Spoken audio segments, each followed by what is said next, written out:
The studio lights buzzed, too bright, too polished. Laughter spilled across the set like a rehearsed chorus, artificial and expectant. Jimmy Kimmel leaned back in his chair, eyes twinkling with smugness, the crowd eating from his palm. Across from him, Keanu Reeves sat still, expression unreadable. The conversation had veered, no longer about film roles or stunts. Kimmel leaned in, grinning. "Come on, Keanu. Since when did you turn activist? Isn't this a little heavy for your brand?" The crowd chuckled. Keanu didn't. He looked at him, slow, deliberate, then down at the mic clipped to his collar. His voice was barely above a whisper. It stopped being a brand the moment someone I loved was buried without justice. The room shifted. No cue cards, no laughter. Just tension, thick, almost visible. Kimmel blinked, unsure. Keanu reached up slowly, unclipped his mic, and laid it on the desk. And then he walked off. The raw, unedited footage didn't ask permission to be seen. It spread like quiet fire, not in shouts or headlines, but in shares, reposts, and slowed-down clips of a man setting a mic on a desk without saying another word. No tantrum, no monologue, just a reckoning in silence. But behind that moment were years of walls slammed shut, phones unanswered, justice delayed. Keanu hadn't planned to walk out, not until he heard the laugh. The same laugh Isaiah's mother had heard when her lawsuit was dismissed. The same smirk she saw in court as the officer walked free. In the days that followed, pieces of the story started surfacing. A voice memo, a hidden folder of interviews, confidential footage. Keanu had spent years collecting them, not for fame, not for film, but for truth. A courtroom janitor, once ignored, now whispered to reporters. He didn't record people's pain. He carried it. One story stood out. A black public school teacher, fired after testifying about her student's wrongful arrest. She'd nearly lost everything.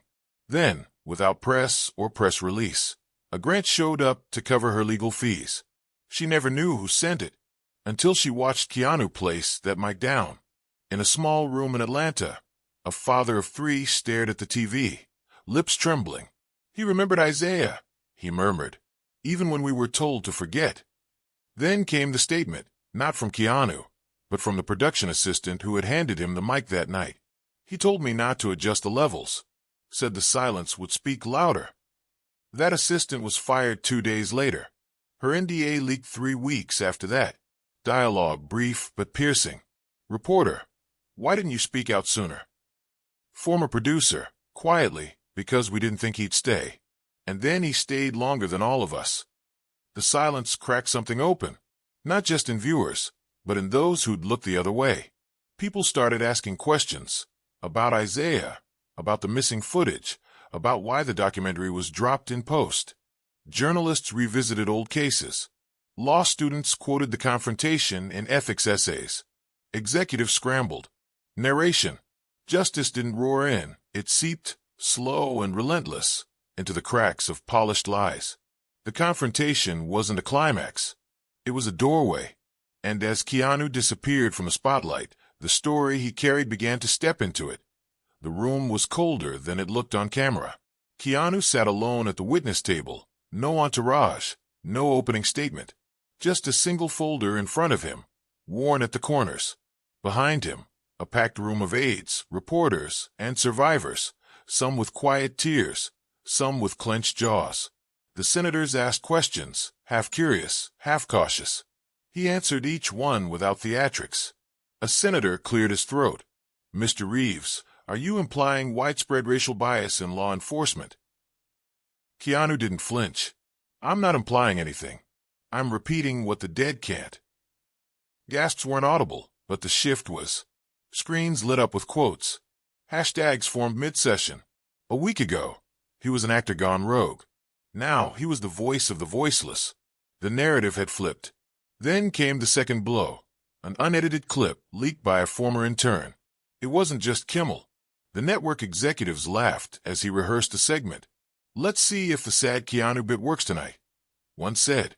Another joked, "Let him mope about race stuff. Makes good ratings." Kimmel smirked, mimicking a slow mic drop, mocking the very moment that silenced America. Keanu never responded publicly. He didn't need to. The footage answered every doubt, every denial. Sponsors released statements, not in defense, but in retreat. Talk shows scrambled to save face. One by one, their apologies filled the timeline. But Kimmel held out, arms crossed behind a manufactured grin. Until the numbers dropped. Audience turnout plummeted. Ticket giveaways couldn't fill the seats. For the first time in over a decade, Jimmy Kimmel Live was put on creative hiatus. No fanfare. No farewell. Then came the streamed panel, billed as a conversation on media and responsibility.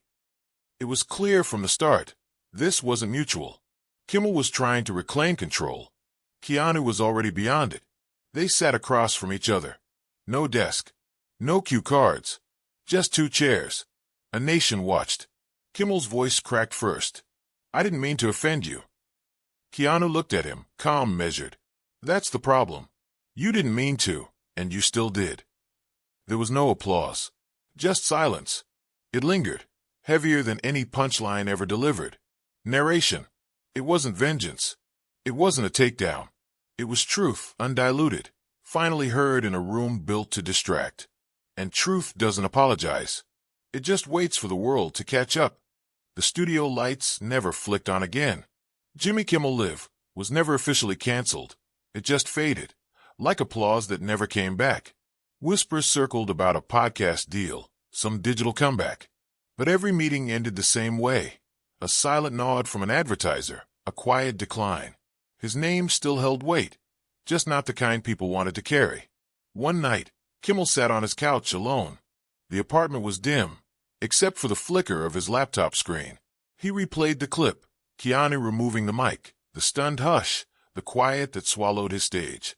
He watched it again, paused, rewound. The laugh track, once a cue for ego, now echoed like a mistake. On the mantel sat a dusty Emmy.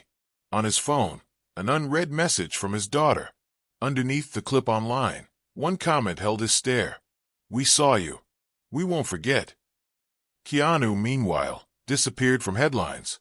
No grand statements. No interviews. He was seen again months later, at a small ceremony outside a renovated building in Baton Rouge. A mural of Isaiah Washington faced the street.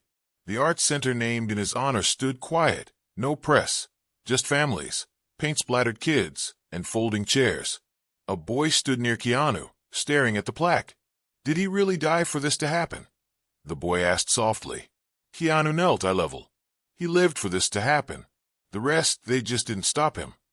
The answer settled like truth, not flashy, not loud, just real. In the forgotten corners of social media, the mic drop moment became a symbol. Not for celebrity rebellion, but for silent refusal. It was posted in university forums, dissected in classrooms. In a city hundreds of miles away, a councilwoman held up the video during a vote on police hiring reforms. Her voice barely rose above a whisper, but she carried it like thunder. There was no revolution, no laws passed in his name, just shifts, small, deliberate, and human.